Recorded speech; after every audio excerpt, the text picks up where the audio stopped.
Welcome to ABN and PRR College of Science, Kovur.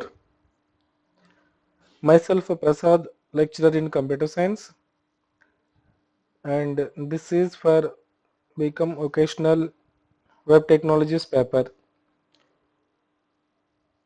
Right? This is our 28th lecture.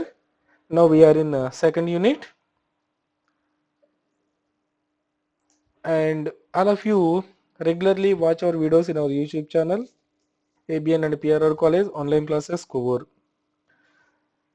Right? ఇక్కడ మనము classes గురించి చెప్పినప్పుడు ప్రతి కాన్సెప్ట్కి కూడా ఎగ్జాంపుల్స్ని చెప్పుకోవడం జరుగుతుంది. So all of you follow the examples. ఒక రన్నింగ్ నోట్స్లో నోట్ చేసుకోండి. If there is system availability, then practice in your system and observe the outputs. Okay, if there is no systems in our homes when you are in college, there you can execute these programs. Okay, don't worry, but these are the most important when we are going to these concepts. Example programs are most important for each and every concept. We should have write an example compulsorily. Okay, so దానికోసం అని చెప్పేసి అందులో కూడా ఎగ్జాంపుల్స్ని ప్రాపర్గా note చేసుకోండి.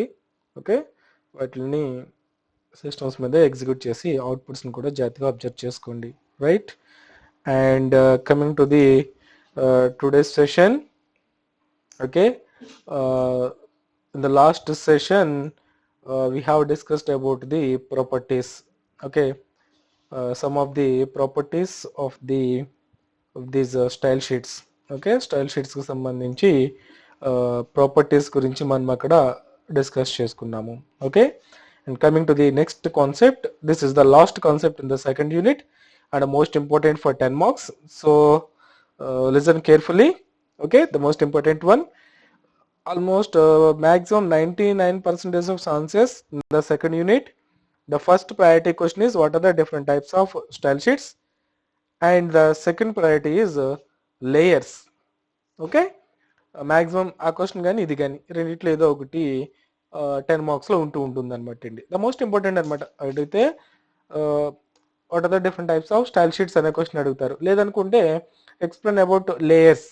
Okay, layers concept in CSS అని అడుగుతూ ఉంటారనమాట. ఓకే, సో ఆ 2 క్వశ్చన్స్ కాకుండా అడగాలి అనుకుంటే what are the CSS properties and values అని చెప్పేసి అడుగుతూ ఉంటారనమాట. ఓకే, సో ఇందులో ఉన్నవి తక్కువ కాన్సెప్ట్స్, వాటిని ప్రాపర్గా వినండి.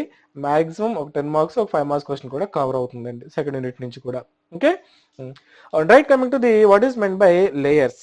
సో మనకి ఈ లేయర్స్ కాన్సెప్ట్ అంటే ఏంటంటే ఇప్పటి వరకు కూడా మనం చేసిన ప్రోగ్రామింగ్, ఓకే, టెక్స్ట్ని డిస్ప్లే చేసిన, ఇమేజెస్ని డిస్ప్లే చేసిన ఒకదాని పక్కన ఒకటి డిస్ప్లే అవుతూ ఉండేవండి.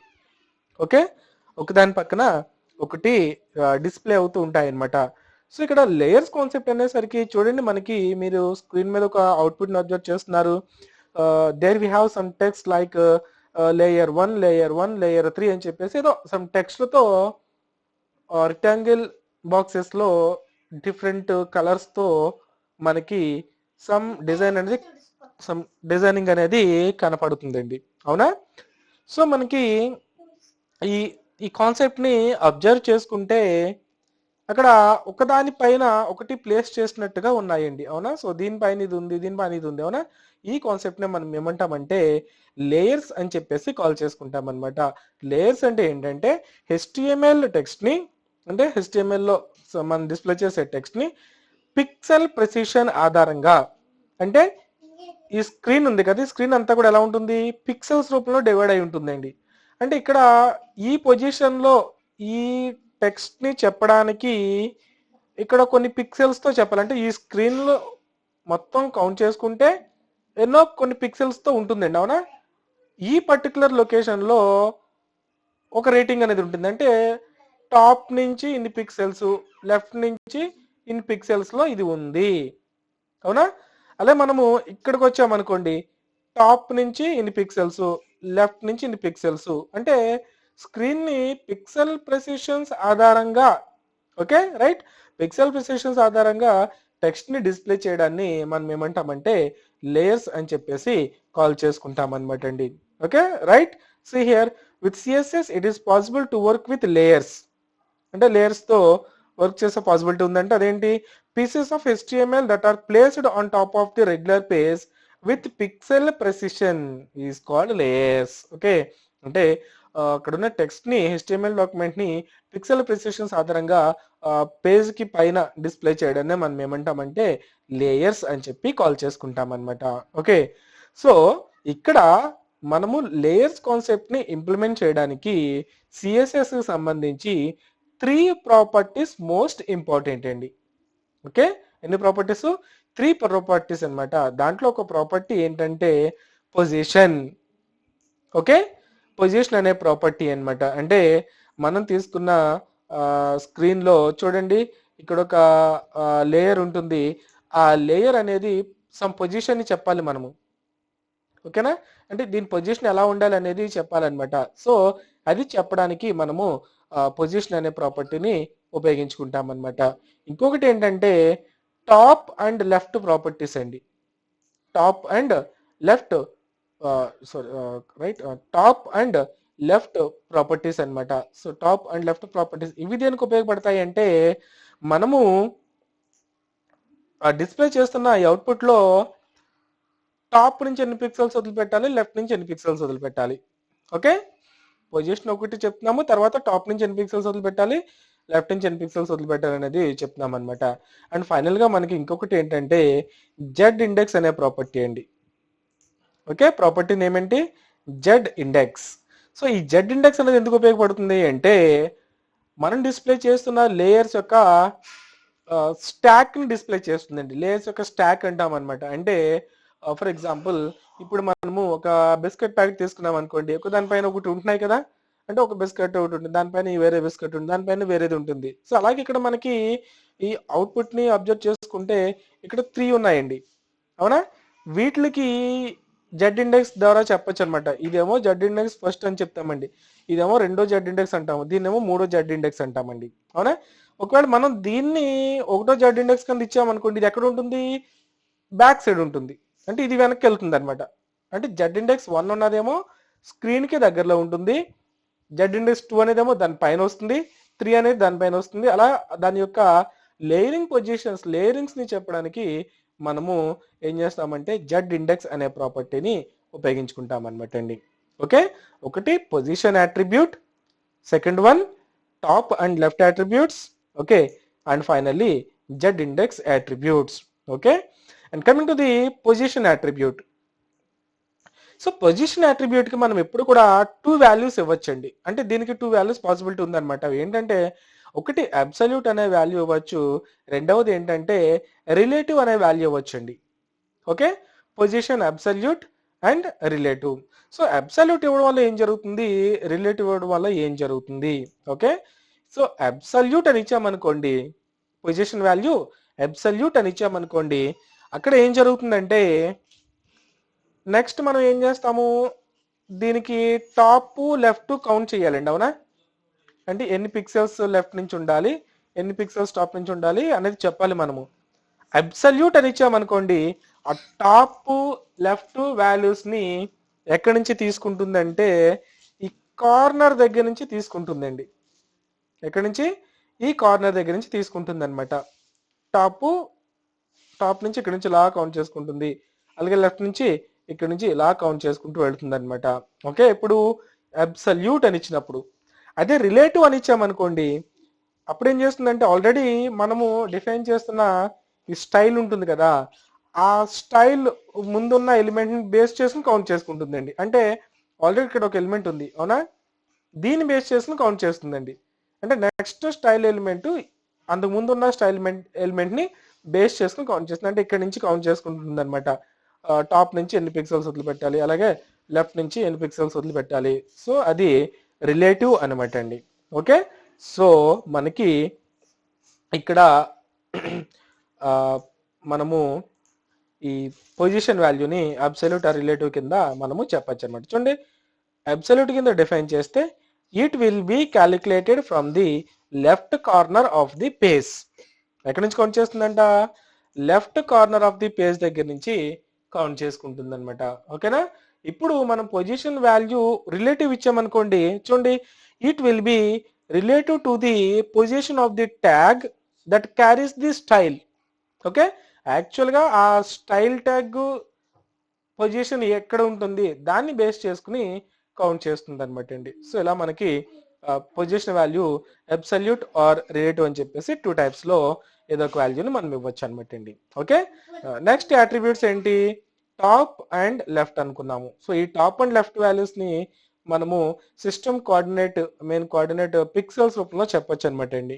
Okay, so top 100 pixels, left 150 pixels అన్నాం అనుకోండి, అది టాప్ నుంచి 100 పిక్సెల్స్ తీసుకుంటుంది, అలాగే లెఫ్ట్ నుంచి 150 పిక్సెల్స్ తీసుకుంటుంది అనమాట. రైట్.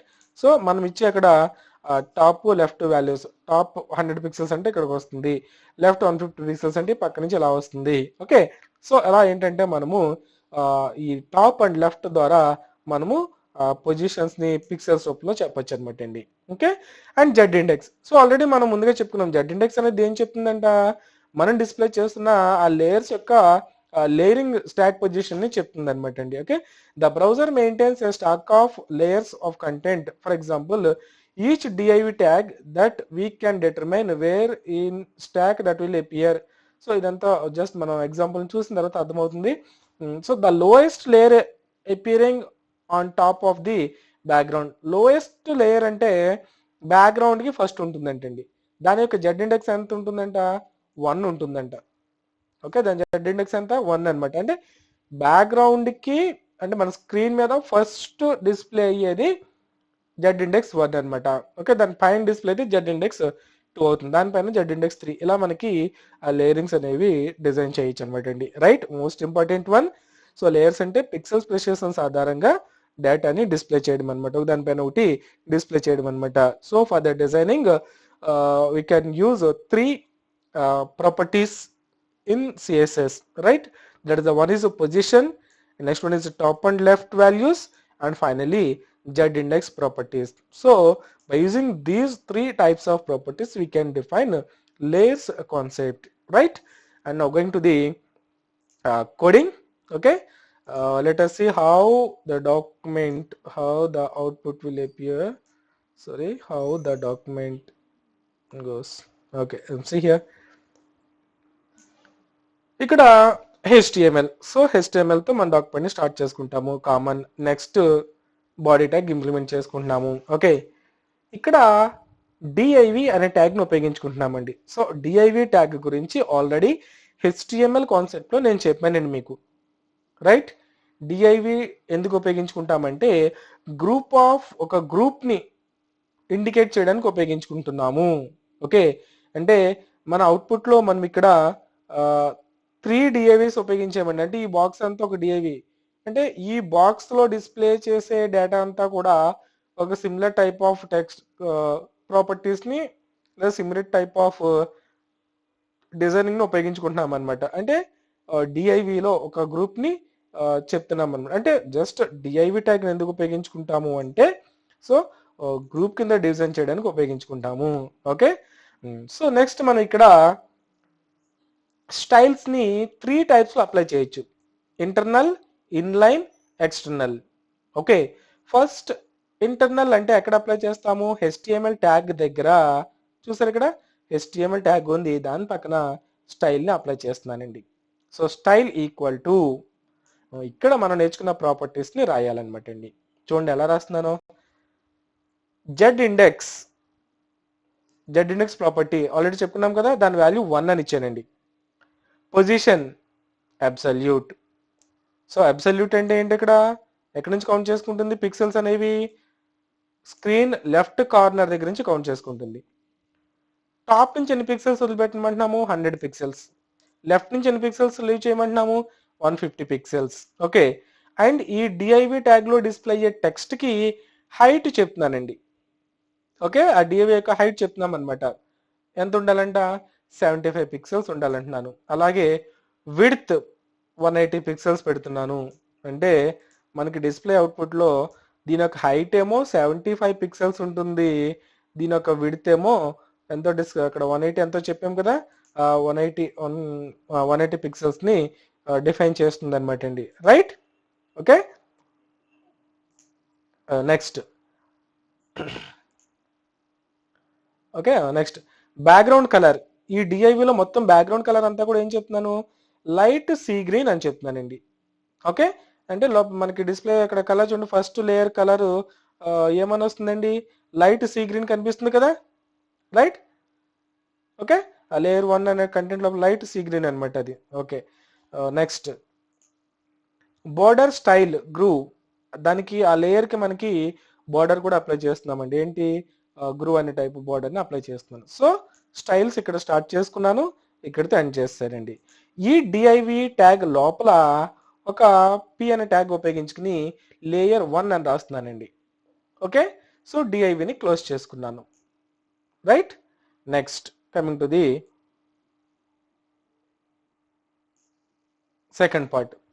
మళ్ళీ ఒక డిఐవి రాస్తున్నానండి. సేమ్ ఫస్ట్ డిఐవిలు ఎలాగైతే రాసామో ఆల్మోస్ట్ సేమ్ ప్రాపర్టీస్ ఉంటాయండి ఇక్కడ. కాకపోతే మనం ఇక్కడ జెడ్ ఇండెక్స్ ఇప్పుడు ఏమో ఇందాక 1 అని ఇచ్చాము, ఇప్పుడు ఏమని ఇస్తున్నాము, 2 అని ఇస్తున్నానండి. పొజిషన్ అబ్సల్యూట్ అని ఇచ్చాను కామన్. టాప్ వచ్చేసి 150 పిక్సెల్స్, ఇందాక 100 అంత వదిలినట్టున్నాము, అవునా. అలాగే లెఫ్ట్ వచ్చేసి 200 పిక్సెల్స్, ఇందాక 180 అంతా ఇచ్చినట్టున్నాము. అలాగే హైట్ వచ్చేసి 85 పిక్సెల్స్, అంటే లేయర్ 1 కన్నా లేయర్ 2 కొంచెం పెద్దది పెడుతున్నాము. లేయర్ 1 75 పిక్సెల్స్ అంతా పెట్టాము, అవునా. ఇప్పుడేమో 85 పెట్టాము. విడత వచ్చేసి దానికన్నా తగ్గించామండి. ఇందాకేమో 180 పిక్సెల్స్ పెట్టాము, ఇప్పుడేమో 160 పిక్సెల్స్ అని పెడుతున్నాము. బ్యాక్గ్రౌండ్ కలర్ ఇందాక లైట్ సీ గ్రీన్ ఇచ్చాను, ఇప్పుడేమో డార్క్ రెడ్ అని చెప్పేసి ఇస్తున్నాం అనమాట. ఓకే, కలర్ వైట్, అంటే దాంట్లో డిస్ప్లే టెక్స్ట్ కలర్ వైట్ అని ఇస్తున్నాము. బార్డర్ స్టైల్ వచ్చేసి గ్రూవ్ అని ఇచ్చుకున్నామండి. సో దీంట్లో కంటెంట్ ఏమని రాస్తున్నామంటే లేయర్ 2 అని చెప్పి రాసామనుకుందాము. Okay, layer 2. అలాగే ఇంకొక లేయర్ డిస్ప్లేస్ మొత్తం 3 ఉన్నాయి మనకి. నెక్స్ట్ డిఐవి జెడ్ ఇండెక్స్ ఈసారి ఏమని ఇచ్చామండి, చూడండి జెడ్ ఇండెక్స్ 3 అని ఇచ్చాము. Position absolute, top left height అన్ని కామన్. మళ్ళీ బ్యాక్గ్రౌండ్ కలర్ ఎల్లో అని ఇచ్చాము, దాంట్లో డిస్ప్లే టెక్స్ట్ కలర్ రెడ్ ఇచ్చాను. బార్డర్ స్టైల్ వచ్చేసి గ్రూవ్ అని ఇచ్చానండి. ఇక్కడేమో లేయర్ 3 అని ఇచ్చాము అనమాట. సో ఈ డిఐవిని కూడా క్లోజ్ చేసుకున్నాము, బాడీ ట్యాగ్ని క్లోజ్ చేసాము, అండ్ HTML ట్యాగ్ని క్లోజ్ చేసామండి. సో ఈ విధంగా మనం ప్రోగ్రామ్ని ఇంప్లిమెంట్ చేసుకెళ్ళాలండి. ఓకేనా, అలా చేస్తే మనకి అవుట్పుట్ అనేది ఈ విధంగా కనిపిస్తుందండి. Okay,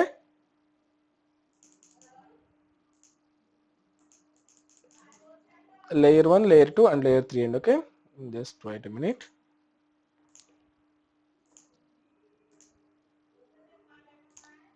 File save. Okay,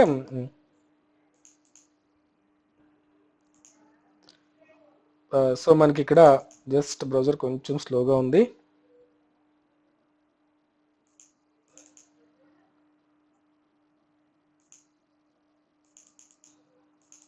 okay, so మనకి ఇక్కడ 3 లేయర్స్ అనేవి మనకి ఇక్కడ కనిపిస్తాయి అనమాట. సో లేయర్ 1, లేయర్ 2 అని వస్తుంది ఇక్కడ, మనం ఇందాక టెక్స్ట్ మార్చాం కదా, అండ్ లేయర్ 3 అనమాట అండి. ఓకే, సో ఇలా మనకి ఏంటంటే 3 లేయర్స్లో మనము డాక్యుమెంట్ని ఒక డాక్యుమెంట్లో టెక్స్ట్ని ఎలా డిస్ప్లే చేసుకుంటున్నాము, 3 లేయర్స్ రూపంలో మనం అక్కడ డిస్ప్లే చేయడం అనేది జరిగింది అనమాట అండి. ఓకే, సో ఆ కాన్సెప్ట్ని మనము లేయర్స్ అని చెప్పేసి అంటాము. The most important for exam. Okay, so ఎగ్జామ్లో చాలా సార్లు అడుగుతున్నాడు, సో జాగ్రత్తగా. ఓకే, సో చూడండి ఇక్కడ లేయర్ 1, లేయర్ 2, లేయర్ 3 అని చెప్పేసి వస్తుంది కదండి. ఓకే, టెక్స్ట్ మార్చాము, ఫస్ట్ వన్ ఇది, సెకండ్ వన్ ఇది, థర్డ్ వన్ ఇది. ఫర్ ఎగ్జాంపుల్ మన డాక్యుమెంట్లో ఇప్పుడు ఈ లేయర్ 3 టెక్స్ట్ ఉంది చూసారా, దీనికేమో జెడ్ ఇండెక్స్ 1 అని ఇద్దాము, దీని జెడ్ ఇండెక్స్ 3 అని ఇద్దాము. లేయర్ 3 ఏమో జెడ్ ఇండెక్స్ 1 అని ఇద్దాము, లేయర్ 1 ఏమో జెడ్ ఇండెక్స్ 3 అని ఇద్దాము. అప్పుడు మన అవుట్పుట్ ఎలా ఉంటుందండి, ఈ ఎల్లో కలర్లో ఉన్న టెక్స్ట్ అంతా బ్యాక్ ఫస్ట్ వెళ్తుంది అనమాట, స్క్రీన్కి వెనక్కి, స్క్రీన్ మీద ఫస్ట్ ఇది కనబడుతుంది అనమాట, దాని తర్వాత ఇది వస్తుందండి. ఓకేనా, సో ఒకసారి కోడింగ్లో మార్చి చూద్దాము, అబ్జర్వ్ చేస్తూ ఉండండి. ఫస్ట్ లేయర్ 1 అన్న దానికి జెడ్ ఇండెక్స్ ఎంత ఇద్దామన్నాము, 3 అని ఇద్దామండి. ఓకే, అలాగే లాస్ట్ డేవికి ఏమో జెడ్ ఇండెక్స్ 1 అని ఇద్దామండి. ఓకే, అండ్ ఒకసారి ఈ ప్రోగ్రామ్ని మనము అవుట్పుట్ అబ్జర్వ్ చేసామనుకోండి. ఓకే, అండ్ చూసారా లేయర్ 1 అనేది ఇప్పుడు ఎలా వచ్చేస్తుందండి, పైకి వచ్చేస్తుంది. అండ్ లేయర్ 3 ఏం ఎక్కడికి వెళ్ళింది, బ్యాక్ ఎండ్కి వెళ్ళింది. ఎందుకంటే దీని జెడ్ ఇండెక్స్ పొజిషన్ 1 ఇచ్చాము, ఇది 2, ఇది 3 అనమాట. సో ఇలా మనకి లేయరింగ్ పొజిషన్స్ని జస్ట్ బర్డ్స్ ఫ్లై అవుతున్నట్టుగా మనం డిజైన్ చేయాలనుకోండి, మనం ఏంటంటే ఈ లేయర్స్ అనే కాన్సెప్ట్ని ఉపయోగించుకుంటాం అనమాట అండి. Okay, so that is about layers. So ఇక్కడితో మనకి 2 యూనిట్స్ అనేవి కంప్లీట్ అయినాయండి. ఓకే, సో 2 యూనిట్స్ కంప్లీట్ అయిపోయినాయి ఈ కాన్సెప్ట్స్తో. మనకి నెక్స్ట్ క్లాస్లో ఒకసారి ఈ సెకండ్ యూనిట్కి సంబంధించి ఇంపార్టెంట్ క్వశ్చన్స్ ఏంటనేవి కూడా నేను ఒకసారి మెన్షన్ చేస్తాను, వాటిని జాగ్రత్తగా చదువుకోండి. అండ్ మొత్తం 5 యూనిట్స్ కూడా మీకు పీడిఎఫ్ కన్వర్షన్ చేసి మీకు వాట్సాప్ గ్రూప్కి మెటీరియల్ సెండ్ చేస్తానండి. ఓకేనా, ఒకసారి 5 యూనిట్స్ మొత్తం అన్నీ కూడా సెండ్ చేస్తాను. సో ఒకసారి వాటిని డౌన్లోడ్ చేసేసుకుని and if it is possible xerox తీపించుకుని క్లాసెస్ వినేటప్పుడు ఆ మెటీరియల్ని పక్కన పెట్టుకుని వింటూ ఉండండి. ఓకే, సో ఇన్ కేస్ ఏమైనా ఎగ్జాంపుల్స్ రాయాలనుకుంటే జిరాక్స్లో ఎక్కడైనా ప్లేస్ ఉంటే పక్కన నోట్ చేసేసుకోండి, లేదంటే ఒక సెపరేట్ నోట్స్ మెయింటైన్ చేసి హెడ్డింగ్ పెట్టి ఆ ప్రోగ్రామ్స్ని నోట్ చేసుకుంటూ ఉండండి. Right, this is second unit. So next క్లాస్లో ఒకసారి సెకండ్ యూనిట్కి సంబంధించి ఇంపార్టెంట్ క్వశ్చన్స్ ఏంటనేవి డిస్కస్ చేస్తాను. అండ్ దాని తర్వాత third unit Java script. Okay, so Java script నుంచి కొంచెం కాంప్లికేటెడ్గా ఉంటాయి టాపిక్స్ అనేవి. సో రెగ్యులర్గా జాగ్రత్తగా ఫాలో అవుతూ ఉండండి. నేను డౌట్స్ వస్తే కనుక నా వాట్సాప్ గ్రూప్కి మెసేజ్ చేయండి, నేను వాటిని ఎక్స్ప్లెయిన్ చేస్తానండి మీకు. ఓకేనా, సో జాగ్రత్తగా వినండి. సో మనకి డిసెంబర్ లాస్ట్లో మిడ్ ఎగ్జామ్స్ జరుగుతాయి. సో వాటికి సంబంధించిన క్వశ్చన్స్ ఏంటనేవి మీ గ్రూప్కి ఫార్వర్డ్ చేస్తాను, నేను చదువుతూ ఉండండి. అండ్ ఎగ్జామ్ పాయింట్ ఆఫ్ వ్యూగా ఎప్పుడు కూడా జాగ్రత్తగా ప్రిపేర్ అవుతూ ఉండండి. Right, okay, thank you, see you in the next class, have a nice day, thank you.